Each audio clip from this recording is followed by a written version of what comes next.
Unbelievable! This is incredible. We are going to make our country great again. We are going to. Thank you very much. We had no idea. They said, we're coming to the state fair. And I said, I love the people of Oklahoma. We're going to have some fun. But this is a crowd that is massive. They have helicopters all over the place shooting down. Thank you all very much. This is incredible. So,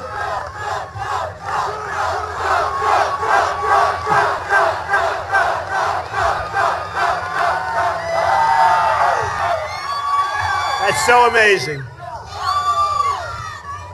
So, our country doesn't have victories anymore. We don't win. We don't win at anything. Think of it.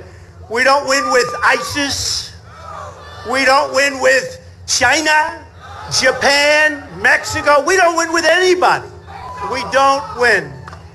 And we're going to start winning so much that you're going to be sick and tired of winning. You're going to get bored with winning. But you know what? We're going to keep winning anyway, right? Right? Right? He knows. We have many difficulties. Our biggest difficulty is our politicians are all talk and no action. All talk, no action. They keep working. They just want one thing. They want their job renewed every 2 years or 4 years. They don't do the job. They're not doing it. And they're appointing people that are hacks. And we have hacks negotiating against China, negotiating against the greatest countries and the smartest countries in the world. We protect Germany. We protect Germany. Germany is a money machine. It's an economic behemoth. And we protect. We get nothing.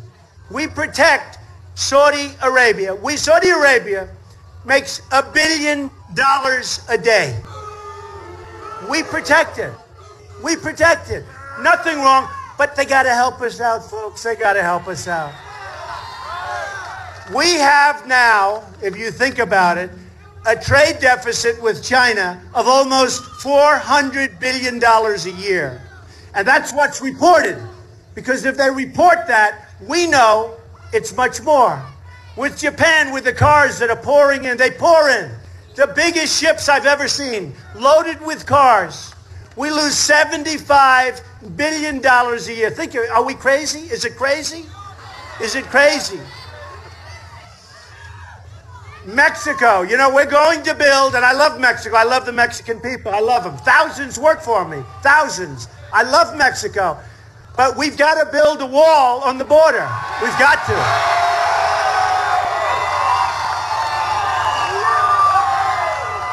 We're going to build a wall, and we're going to have a door in the wall where people that want to come in can come in legally. Legally. And we're going to have to do this, but you know, a lot of the gangs, when you see the gangs all throughout this country, Los Angeles, Chicago, Baltimore, you have a lot of illegal immigrants, bad dudes in those gangs. They're out of here. They're gone. They're gone. They're gone.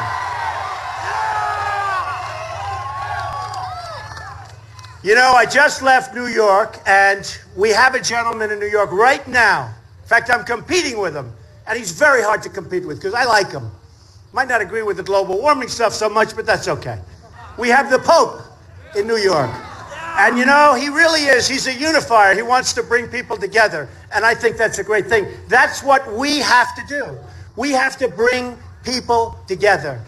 The country is divided. The world is divided. We don't get along with anybody. We don't get along with Russia. We don't get along with China. We don't get along with Mexico. We don't get along with anybody. And yet every one of those countries rips us off, takes our money, takes our jobs. We don't know what we're doing. We don't know what we're doing. If I win, I will tell you this. When?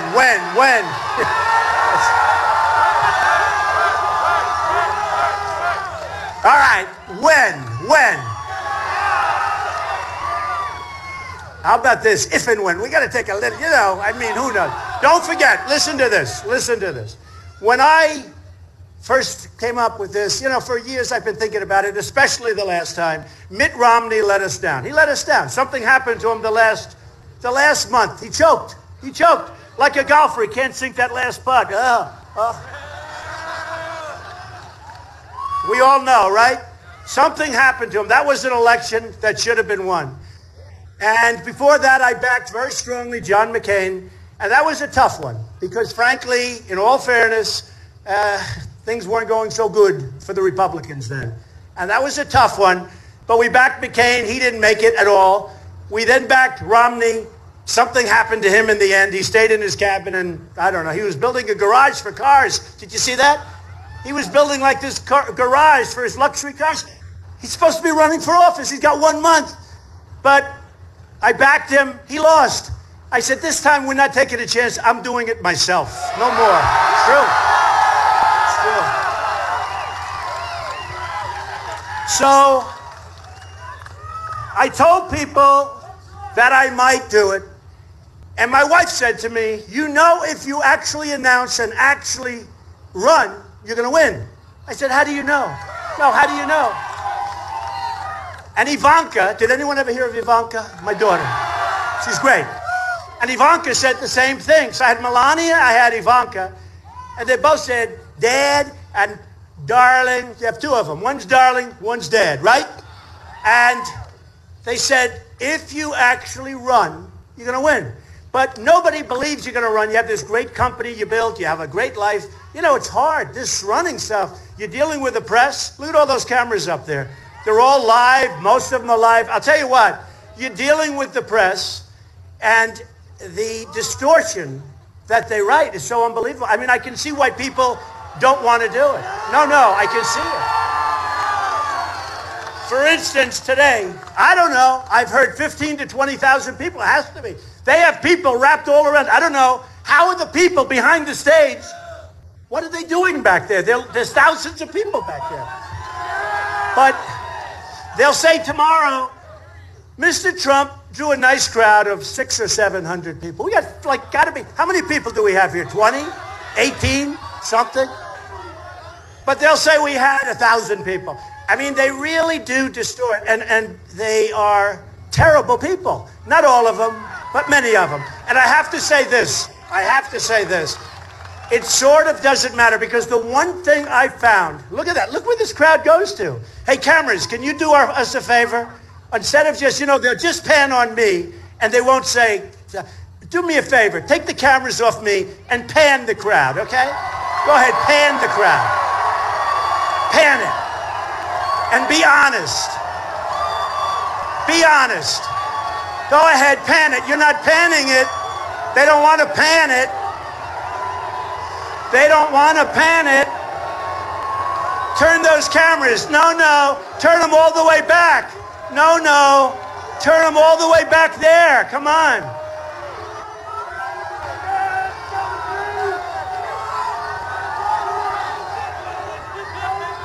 All right, come on. Watch, tonight you won't see anybody. You'll see me speaking. They always show my head.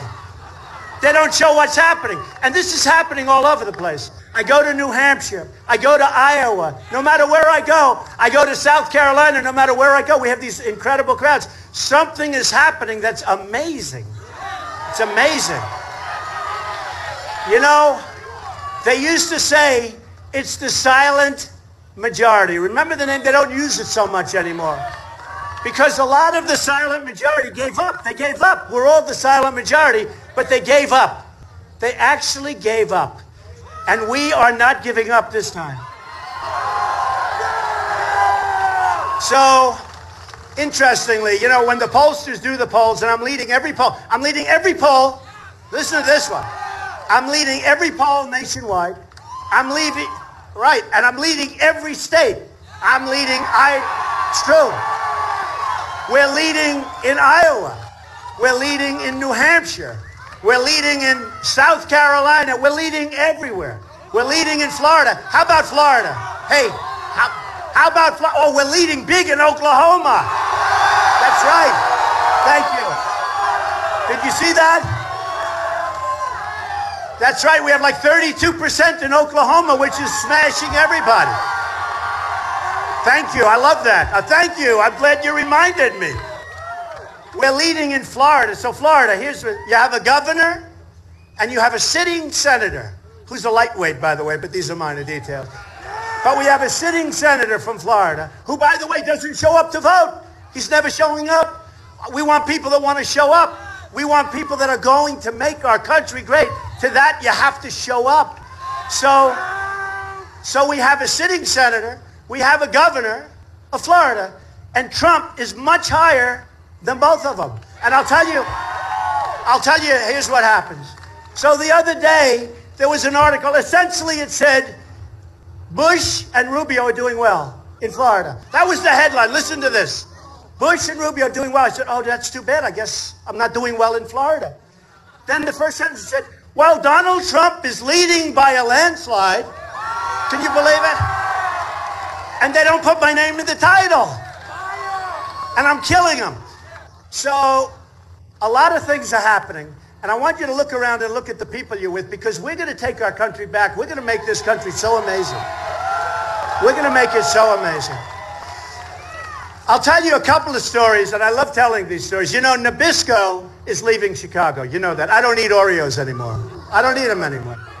And they're moving to Mexico. Now, we need a border. We need a wall. But I don't mean one of those walls where you go to Home Depot and buy a ladder and you walk across. I mean a wall much higher.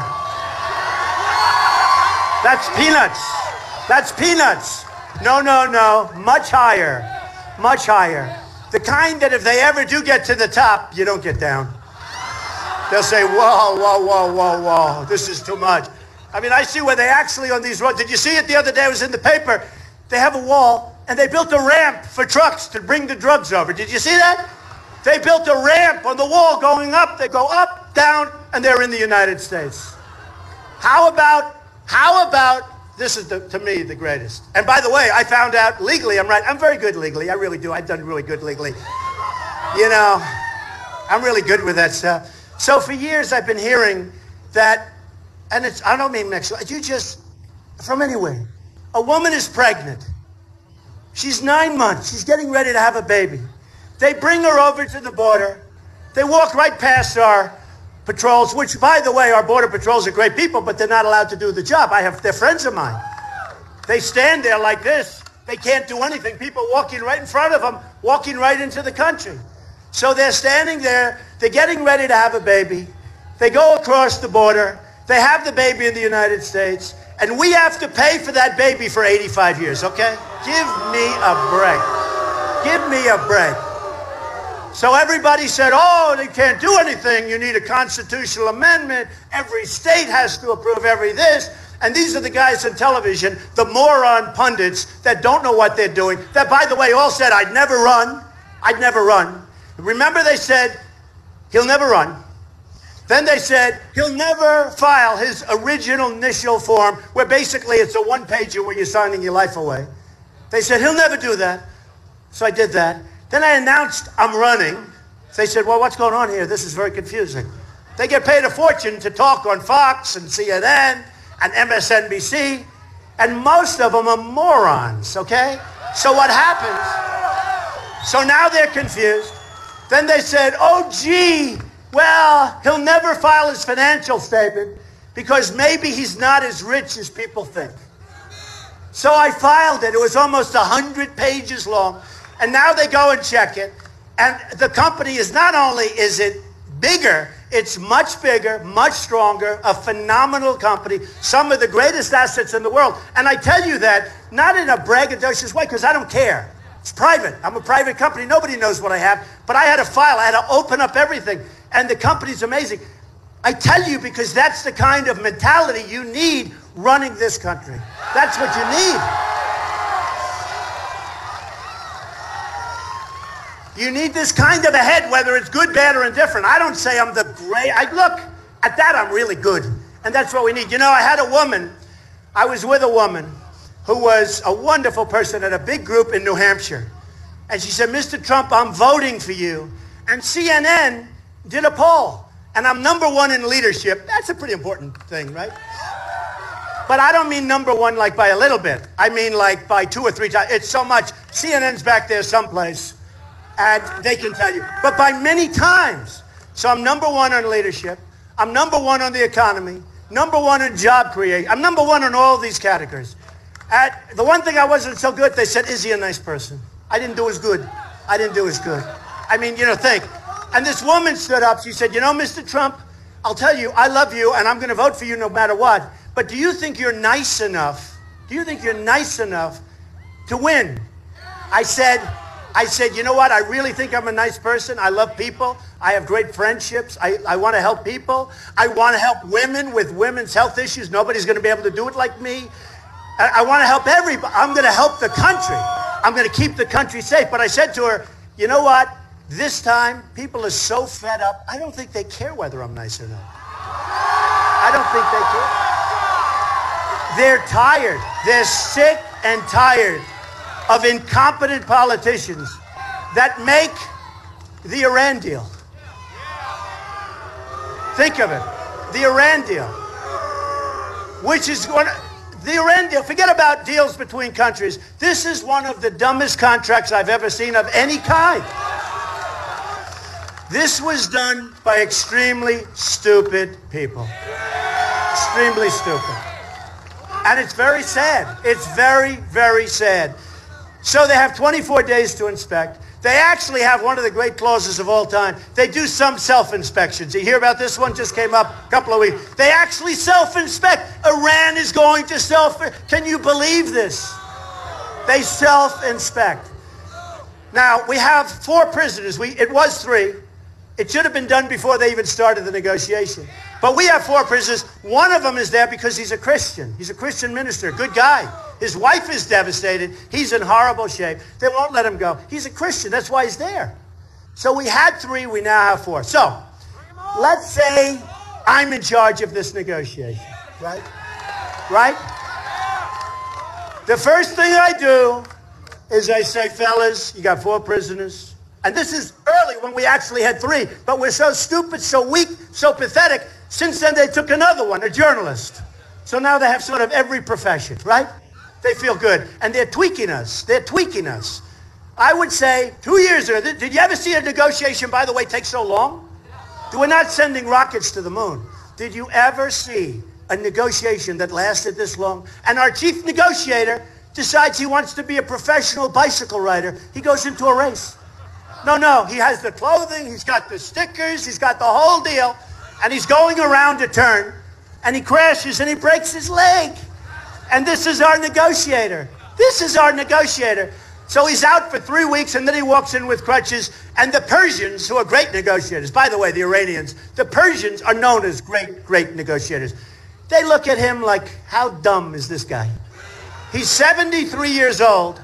He falls off a bicycle, breaks his leg, and this is our negotiator. I promise you, as president, I will never be in a bicycle race. I promise. I promise. I give you my word. So we have a deal, and I would say, fellas, you don't need them.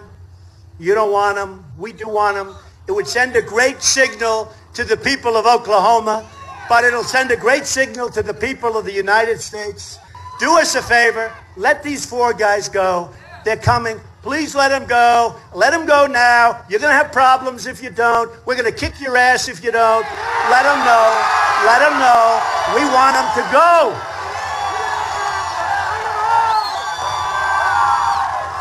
Now, you need the right messenger.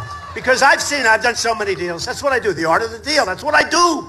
Whether they like me or not, everybody says I'm really good at that stuff. And you know what? I know the best people in the world. I know the best. I know guys that are overrated. I know people that aren't good, but people think they are. I know people that you've never heard of that are better than all of them. I got the best in the world. I got Carl Icahn, one of the best. He wants to come in and take China. I'll say, Carl, congratulations. You take China. Guess what? We win. We win. Right now we have political hacks negotiating against China. That's why we lose almost $400 billion a year. We have hacks. We have people that don't have a clue.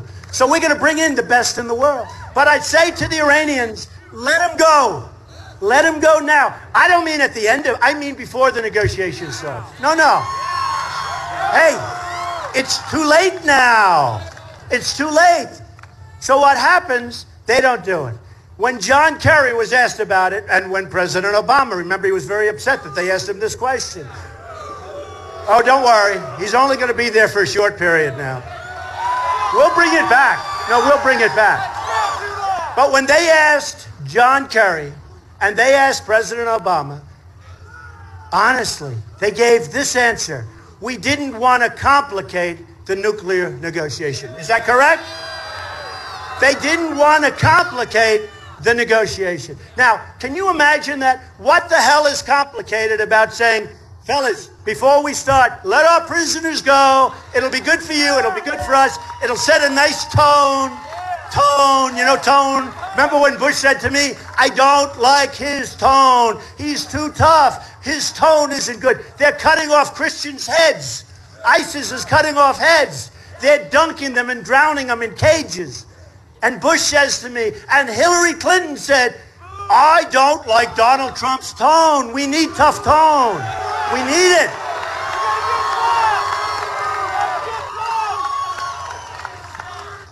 It's so sad. I mean, it's so sad. We have people that are just so pathetic. We have people running, some of whom I really respect, I have to tell you. But some of whom are just, what are they doing? What are they doing? You know, every single poll after the debate last week, where, by the way, they had 23 million people, which is the largest in the history of CNN. Is that correct, CNN? Huh? Is that correct? Where the hell is CNN? 23. They had 23 million people. A few weeks before that, Fox had 24 million people. And the only reason CNN had 23 was they made it an extra hour to sucker the advertisers out of advertising because they sold out their advertising for thousands of % increase. Thousands. They were going to get 4,000 for a 30-second ad. They ended up getting, I think, $250,000, all because of me. Me. I mean, it sure as hell isn't because of a guy like a Marco Rubio and these characters.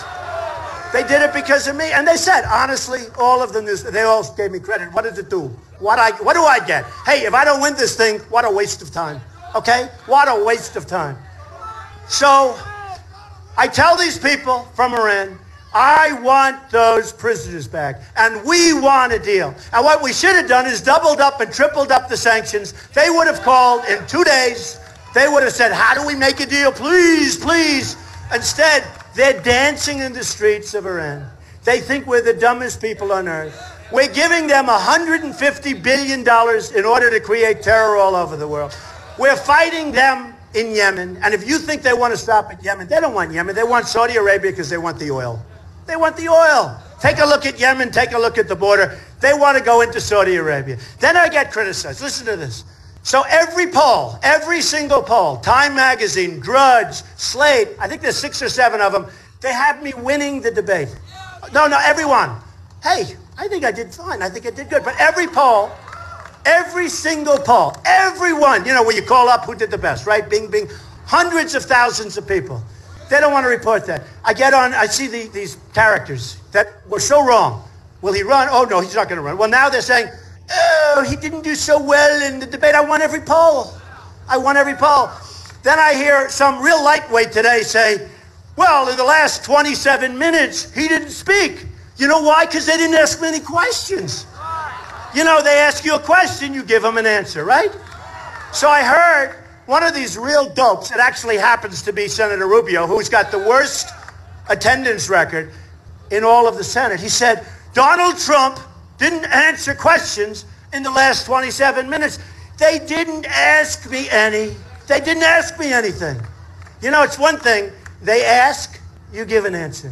But they don't. And I could be rude and I could start jumping all over the place like Carly. She's jumping all over the place. You know, I could. But that's not what we need. These people are not going to get you to the promised land. These are lightweights. These are lightweights. They're not going to get you to the promised land. We need tough, smart negotiators. We have to get our country back. We have to pay off our $18 trillion, which, by the way, is now $19 trillion. We have to get it paid off. We have to open up oil and gas. That's one of the greatest ways we can do it. No, we have to do it. We have to do it. By the way, I don't want to break this up because this is going good. Where's Willie? Where the hell is Willie? Willie, get over here. Look at this guy. Look at this guy.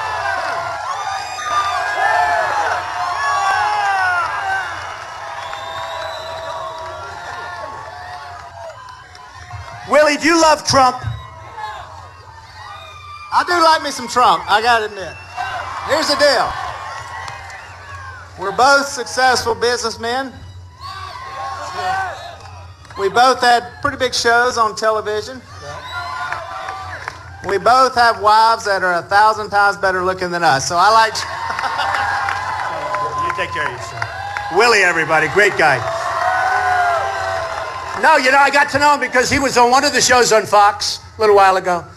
And they said, who do you like? Oh, I love Trump. I love Trump. I said, I like this guy. You know, anybody that likes me, I like. Okay? When they like me, call it insecurity, right? But when they like me, I like them. But he's been great, and he's a great guy. So we're going to take our country back. We're going to get the greatest negotiators in the world. Let me ask you a little simple question. We have to negotiate with the toughest people in the world, smart. Right now, we have the head of China in Washington. He's being feted to the most magnificent dinners. It's so sad to watch. Obama is feeding him, taking care. He's ripping us off. Be nice, but you got to negotiate. This isn't about dinner. This isn't about dinner. We are going to get the greatest people. Let me give you a couple of things, and some of you have heard me say it, but I love the whole thing. I love talking about it. You know, Michigan's having a lot of problems, right? They're losing the automobile industry. Tennessee, a great state. Tennessee was going to have a massive plant there, auto plant, all set to go, and Mexico took it away before, right? Front page Wall Street Journal. Mexico took it away a little while ago. So they're taking this massive automobile plant. Michigan wants plans. You want plans. Everybody wants plans. Who doesn't want plans, whether it's automobiles or not? So this is Ford. So Ford announces they're going to build a $2.5 billion plant in Mexico. Okay. Now let me ask you. So I was a very good student at the best school, the Wharton School of Finance, great business school.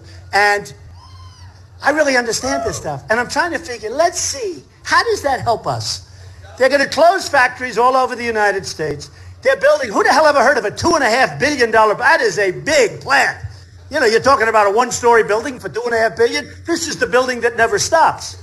So they're going to build a $2.5 billion. Now, here's what happens.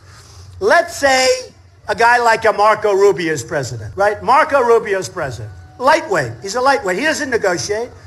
I mean, he can't even pay his own credit cards. So let's say Marco Rubio's president. Or let's say Jeb Bush is president. First of all, no. First of all, you got to be nice. Got to be respectful. See, I'm a respectful person. But first of all, guys like this, they have PACs. And those PACs are funded by killers, many of whom I know. I used to be one of them. I used to be like total establishment. I was a great giver. I'd give $250,000, $350,000 to the Governors Association. I give a lot of money. But let's say that these PACs have total control. Believe me, they have, when I say total, you know, how about 99%? Not necessarily, about 99%. Now, when Ford happens, and let's say it's a Bush. So Ford happens, right? And he knows it's no good for this country. So let's say he wants to come out and end the deal. He'll say, I'm going to end that deal. I'm not going to let it happen. The following minute, he'll get a call from one of his donors, one of his special interest people that gave him millions, or from a lobbyist that gave him $4 million. You know, the guy's got $150 million. He may have nowhere in the poll, but when you have a nothing in the poll, he's about 5 or 6 or 7.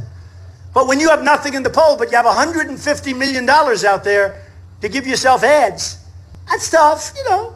Things can happen, I guess, I don't know. And then I got accused of being nasty because I called them low energy. But you need high energy people. You need high energy. Okay, so let's say it's Bush, or let's say it's Rubio, lightweights. Let's say it's Hillary. That's the ultimate lightweight. No, let's say it's Hillary. It could be any one of these. Honestly, can I be honest? They're all interchangeable. Nobody knows politicians. Nobody knows politicians like Trump. They're all interchangeable. and they will all heal. So let me just tell you, so it's them. So somebody calls and they say, you know, we're not going to let that deal. They'll call up, they'll say, we're not going to let. Ford will call their lobbyist. Their lobbyist will call Rubio, Bush, Clinton, whoever the hell it is, and say, you know, you can't do that. My client gave you $5 million. And you know what they're going to do? Oh, you're right. Well, I'm a self-funder. I'm putting up my own money, okay?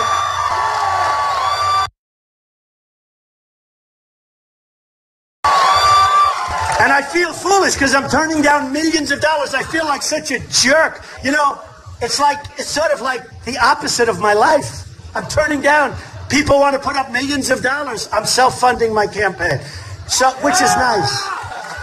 So they call up these guys, and these guys end up saying, okay, they can stay in Mexico. Okay, now it's President Trump, right? And I say, I don't like that deal with Ford. I don't like it. That's no good. We're taking jobs out of the United States. What the hell are we getting? What are these things? No jobs, no taxes, no nothing. Okay? Okay? You don't have to go to business school. You don't have to know anything. We get nothing. So I would say, I don't like that deal. And I don't like the deal that they took from Tennessee. And by the way, they're going to make cars and trucks and parts, and they're going to send them over the border. No tax, zero. They call it free trade. Now, I like free trade. The problem with free trade is you need smart negotiators on your side. When you have stupid people like we do, free trade's no good. It's no good. You're better off without it. If we're going to continue to lose almost $400 billion with China, if we're going to continue to lose $50 billion with Mexico and all these other places, we lose with everybody. What's the purpose? If you have a company that's losing all that money, you shutter it up. You say, let's take the loss and just get out. So what happens is they call me and they say, Mr. President, it's so important that we allow Ford to build in Mexico. I say, really? Tell me why. They won't be able to explain it. Trust me. I say, no. I don't want to do that. No. And I'll say, I want them to move back to the United States. I'll say, well, we won't do that. They say, we won't do that. I say, yes, you will. They say, we won't. I say, here's what's going to happen. We are going to throw a 35% tax on every product, every car, every truck. Every single truck that comes into the United States, we're going to tax you. And we're going to tax you at about 35%, which we could do much more. By the way, China, you got to see, you know, we talk free trade with China. You got to see the taxes. They call them tariffs. It's a tariff. It sounds a little bit better, right? They call it a tariff. You do business with China. They dump their stuff here. We do business. I have friends. They do business with China. They can't, number one, get their product in. And when they do, they pay a fortune in tax, okay? So that's not free. That's called dumb trade. I call it dumb trade. And I like free trade, but we need smart people. So I'll say, you're going to do the following. You are going to pay a 35%. He's going to say, no, we're not going to do that. Say, that's it. You're going to do that. Good luck. Enjoy your plant in Mexico. Have a good time with your plant in Mexico. That's the story, right? Okay. So here's what's going to happen. Here's what's going to happen. Within about an hour, if they're tough, they'll wait till the following day, but I don't think so. They will call me, and they'll try once more. Please, Mr. President. And I'll say, no. And they'll say, Mr. President, we've decided that we're going to build our $2.5 billion plant in the United States, right? It's easy. It's easy. And I don't need my killers. I don't need my Wall Street geniuses. I don't need all of these great negotiators that will be working for our country free. I'll be working for our country free. I don't want any salary.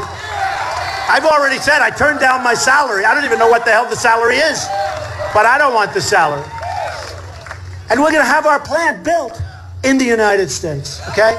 And it's going to be a beautiful plant, and it's going to produce jobs, and it's going to be just great. So, we're going to shore up our border. We're going to do something special with our veterans. Our veterans are treated so bad.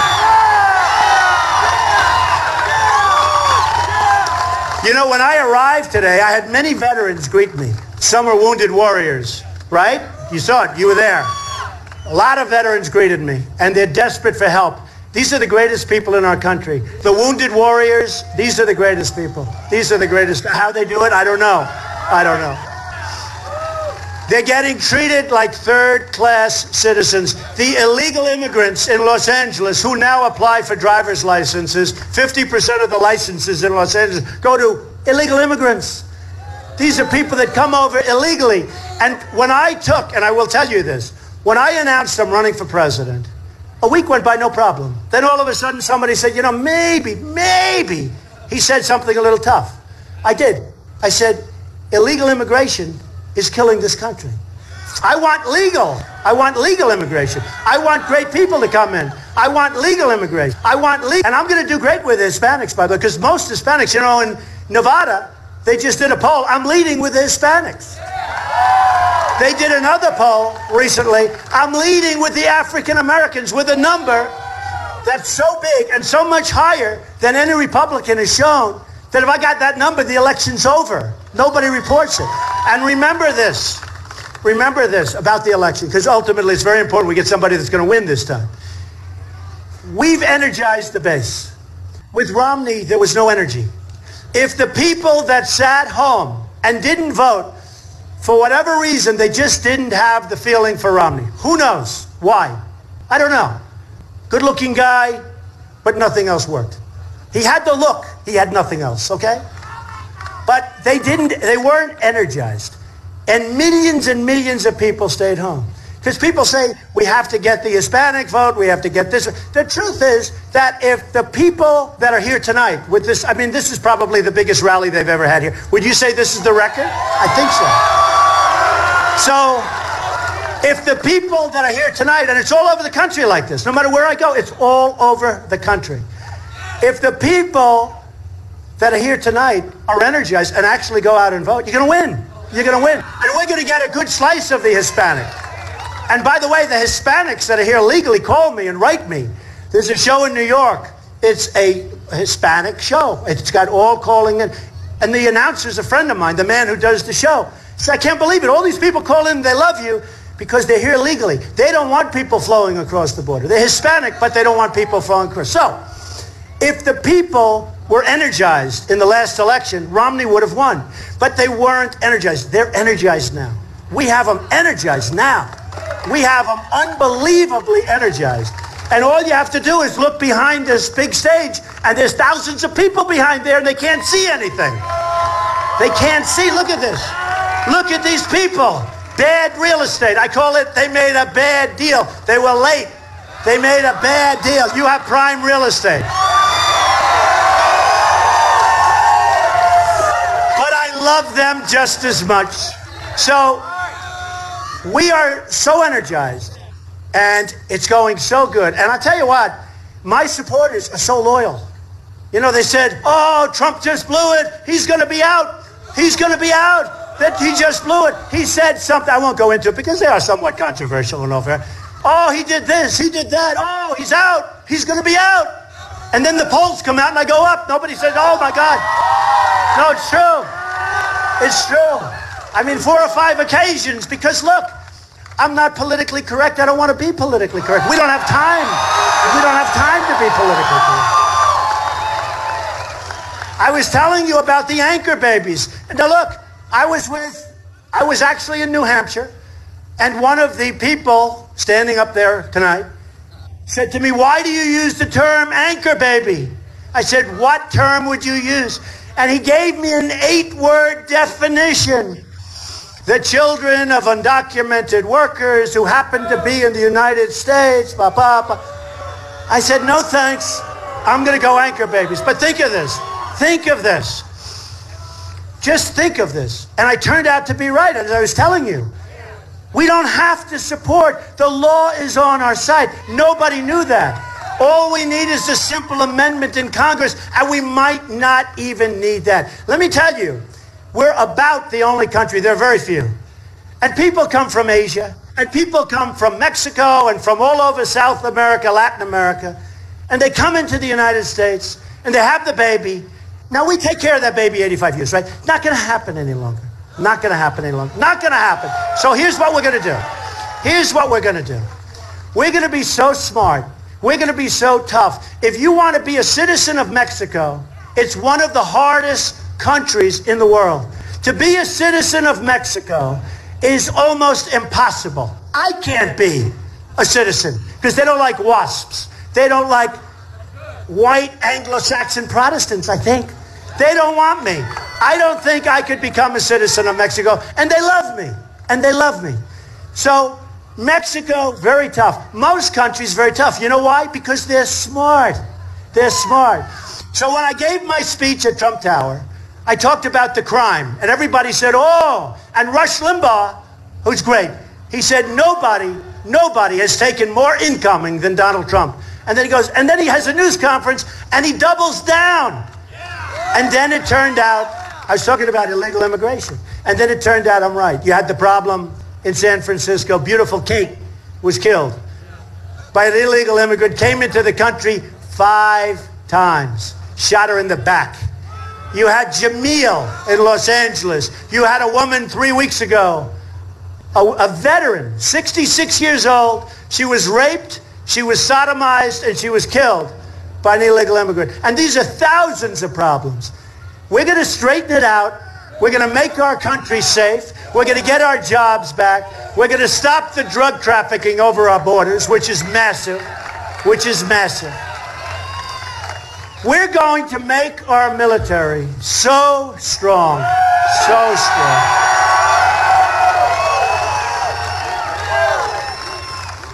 Nobody is going to mess with us. They're not going to mess with us. We're not going to use our military. You know, in 2003, 2004, I said don't go into Iraq. I'm the most militant person here. I'm the most militaristic person you'll ever meet. I believe in the military strongly. But I didn't want to see us invade Iraq because you have these two countries that are equal. They fight all the time. The veterans understand. And they were equal. Well, we decapitated one. I said, you're going to ruin the balance. You're going to break it up.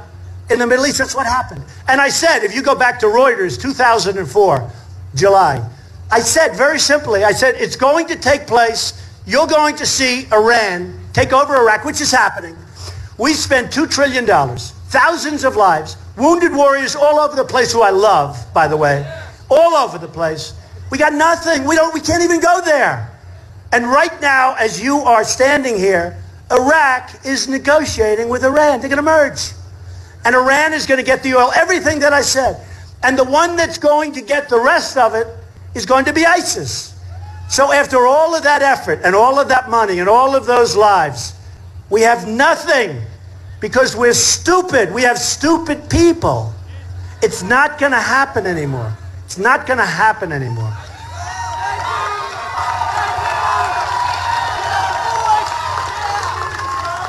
When I was asked a question, and I think it's a very fair question, but I don't want to tell. You know, I have a good chance of winning. I mean, I have a good chance of winning. So when they ask me a question, I don't want to say, well, if I were president, I would do this, I would do that, I would go here, I would attack here, I would go here. No, I don't want to do that. I really don't. I don't want them to know what I'm thinking. Does that make sense?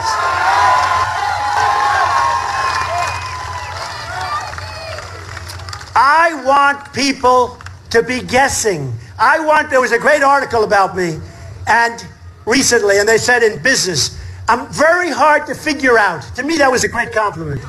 It was meant as a compliment. It was given by an enemy who I absolutely beat, by the way. And by the way, I'm on 60 Minutes on Sunday night. 60 Minutes, okay?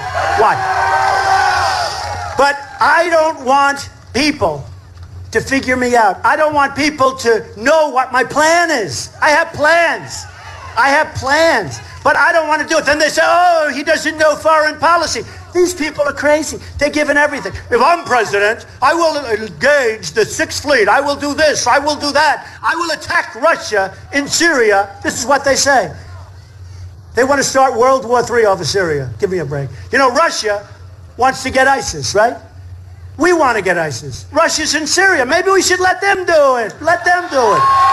The hell, are we crazy? Are we crazy? So we're going to be out there. We're going to run. We're going to win. I really think we're going to win. You are going to be so proud. Obamacare will be over. We're going to have a much better.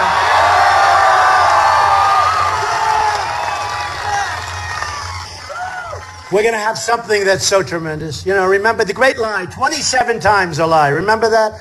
Your doctor, over and over. You have your doctor, you have your plan. How about the premiums on Obamacare? They're going up 45 and 50%. And it doesn't even kick in really till 16 when you have a new president and Obama is going to be out on one of my golf courses playing golf.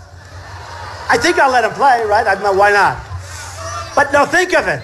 Think of it. But we are going to do so many things. We are going to have so many victories. You are going to be so proud of your country, and hopefully you're going to be so proud of your president. We're going to win, win, win, and we are going to make our country great again. Thank you, everybody. Thank you. We love you. We love Oklahoma. Thank you. I'll be back.